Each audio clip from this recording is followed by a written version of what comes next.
10 things you should stop doing if you have anxiety. Feeling anxious? Here are 10 ways to naturally alleviate your anxiety to start feeling yourself again. Decisions. Most people make decisions by adding more to their life.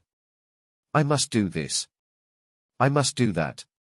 If I can just do X, Y, Z, my life will be better. But, take a step back for a second. If we dig into the word decision, we learn it's a Latin word that means to cut off. And if you think about it, that makes sense. Why? Well, a closely related word, incision, means something similar. Incision, the action or process of cutting into something. So with that in mind, in order to reduce and even eliminate our anxiety, the first step is to make a decision to remove, or cut off, the triggers that may be causing it to creep up on us in the first place. However, we're all different. What causes my anxiety might be different from what causes yours. So, as you learn more about yourself and what causes your anxiety, it's important to note what things you should stop doing, both in terms of reducing your anxiety right now and preventing it from happening in the first place. It's basically impossible to move forward with relieving your anxious thoughts without digging a little deeper and focusing on the root of the problem.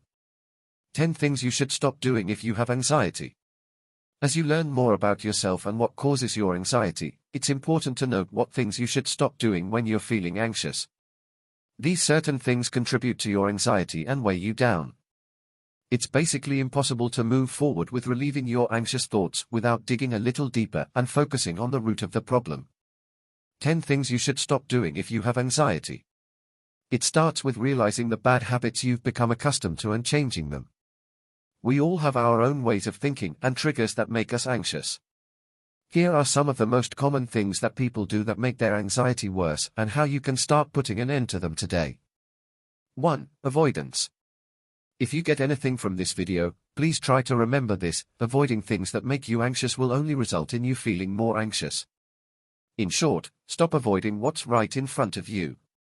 This is giving your anxious thoughts exactly what they want. It causes you to isolate yourself and ignore all signs that you're struggling or need help. Examples of avoidance are: drinking at a party to make social interactions more tolerable, being on your phone in a public setting to avoid eye contact, calling in sick to work on a day you have to give a speech. Avoiding things can cause you to isolate yourself. And isolation makes it difficult to build strong relationships with people. When you become isolated, it is also a lot harder to reach out to people when you desperately need it. 2. Trying to fight your anxiety. Your anxiety doesn't have to be your best friend. But it also doesn't have to be your ultimate nemesis either. It's possible to find a happy medium with anxiety. That means that you're able to get through the day without a panic attack or breaking down. Stop trying to fight away your anxious thoughts and feelings. They are there for a reason. Instead, you can work on figuring out what's causing your anxiety in the first place. Look your anxiety in the face and tell it that you're here to stay. 3. Overthinking. This is honestly what causes most of my anxiety. I'm a people pleaser and care way too much what other people think. When I used to get home from work each day, I would quickly think over in my head how the day and each conversation went. I overthink so much. But, something that has helped is practicing mindfulness. Mindfulness slows down your thoughts and allows you to be more in the present moment instead of worrying about things you can't control. You learn to accept your thoughts instead of trying to fight them all of the time. This helps reduce anxiety and calms you down. 4. Not taking care of yourself. There's a cycle that starts when you become anxious. Anxiety is caused by feeling worried and stressed by certain things in your life. Then, being anxious and stressed all the time leads to feeling fatigued and burnt out. When you reach burnout mode, taking care of yourself goes out the window. This is when we tend to reach for the comfort food and do whatever we can to get by. We ignore our needs in order to survive. It's time to put a stop to this. You're the only one who can end the cycle. That starts with deciding to put yourself first and making a daily commitment to do something that benefits you in some way. 5. Drinking too much caffeine. I love coffee almost as much as my pet. But with that comes its own limits. You can have caffeine. But work on limiting it to 1 or 2 cups a day, preferably first thing in the morning. Caffeine screws up with your sleep schedule if you drink too much of it at night. And a lack of sleep leads to higher anxiety levels. 6. Self-sabotaging yourself. Stop tearing yourself down. You're not a failure because you have anxiety. Try to let go of trying to be perfect and stop that inner critic in your head.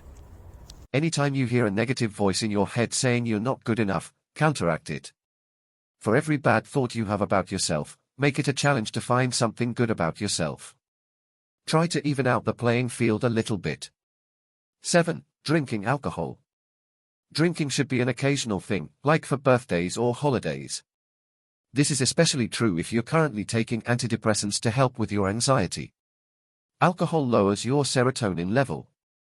This means it's basically reversing any positive side effects your medicine is giving you. And I'm sure you'd rather wake up in the morning feeling refreshed instead of groggy and irritated. 8. Falling into a deep negative thinking trap. Mental health professionals call this type of thinking rumination. Basically, you have repetitive negative thoughts going on in your mind. These thoughts turn into problems that never get solved. Constant negative thinking causes you to start feeling like a victim in your life. You can end up feeling like you're not worthy of anything. This negative thinking trap is also where you develop high levels of anxiety. You start to worry about a specific outcome of a situation before it even happens.